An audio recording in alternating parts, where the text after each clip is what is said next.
실천 가능한 6가지 원칙 노후 자금 관리. 워렌 버핏이 전하는 노후 자금 관리의 지혜에 대해 알려드리겠습니다. 워렌 버핏이 평생에 걸쳐 일관되게 강조해온 메시지가 있습니다.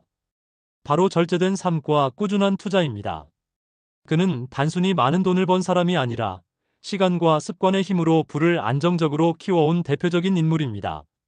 실천 가능한 6가지 원칙에 대해 말씀드리겠습니다. 워렌 버핏이 말하는 노후 자금 관리의 핵심을 정리하면 다음과 같습니다. 1. 저축을 습관화하고 2. 원금을 지키며 3. 복리로 자산을 굴리고 4. 감정이 아닌 원칙으로 투자하고 5. 충분한 현금을 보유하며 6. 단순하게 살아가는 것. 하나씩 말씀드리겠습니다. 지출보다 저축이 먼저다. 버핏의 유명한 말이 있습니다. 지출하고 남은 돈을 저축하지 말고 저축하고 남은 돈으로 지출하라.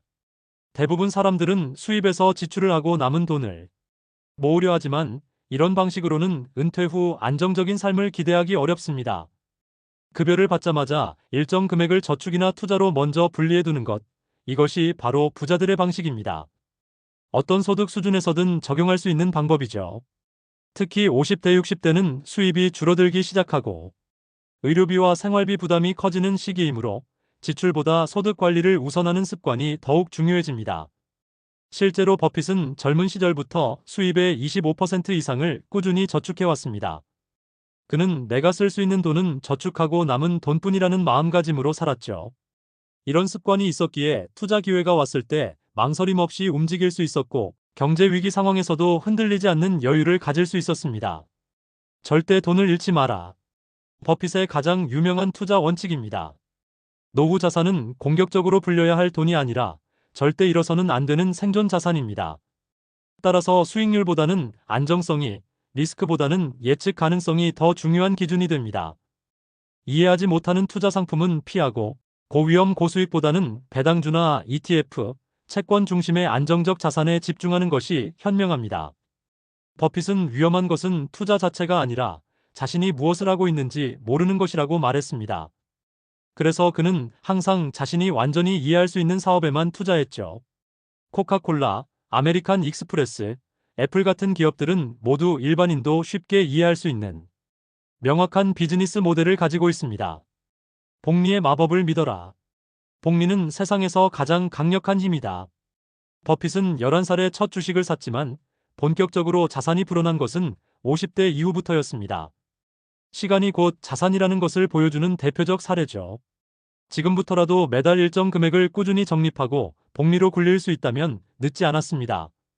중요한 것은 높은 수익률에 대한 강박보다는 손실 없이 장기적으로 굴릴 수 있는 구조를 만드는 것입니다. 버핏의 자산 증가 패턴을 보면 놀라운 사실을 발견할 수 있습니다. 그의 전체 자산 중 무려 99% 이상이 65세 이후에 만들어진 것입니다. 이는 복리의 힘이 후반부에 폭발적으로 나타난다는 것을 보여줍니다.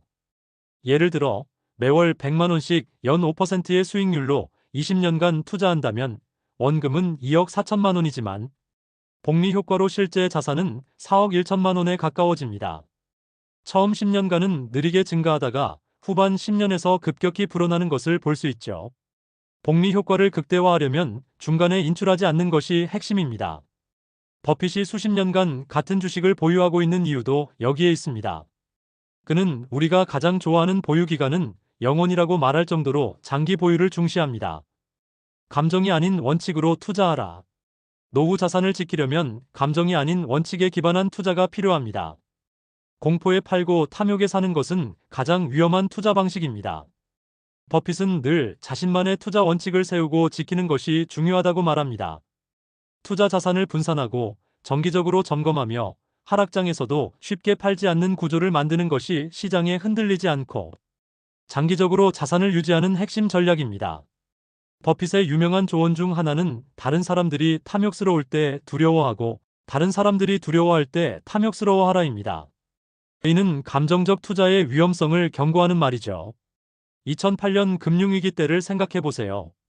많은 사람들이 공포에 휩싸여 주식을 팔았지만 버핏은 오히려 이때를 기회로 보고 골드만삭스, 제너럴 일렉트릭 등의 대규모 투자를 했습니다. 결과적으로 이런 역방향 투자가 큰 수익을 가져다 주었죠. 노후 자금 관리에서는 시장의 단기 변동에 일희일비하지 말고 미리 정해둔 자산 배분 비율을 꾸준히 유지하는 것이 중요합니다.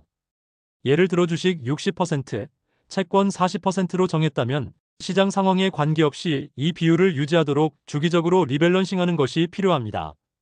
비 오는 날을 대비하라. 버핏은 항상 비 오는 날을 대비하라고 말합니다. 그는 기회가 오면 언제든 움직일 수 있도록 현금을 보유하고 있었고, 이는 평생의 원칙이었습니다. 노후에는 언제 어떤 일이 생길지 모르기 때문에 612개월치 생활비에 해당하는 현금성 자산을 반드시 확보해 두어야 합니다.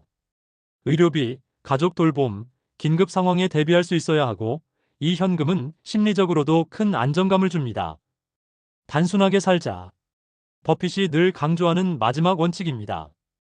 그는 현재도 오래된 작은 집에 살며 값비싼 취미나 사치를 멀리합니다.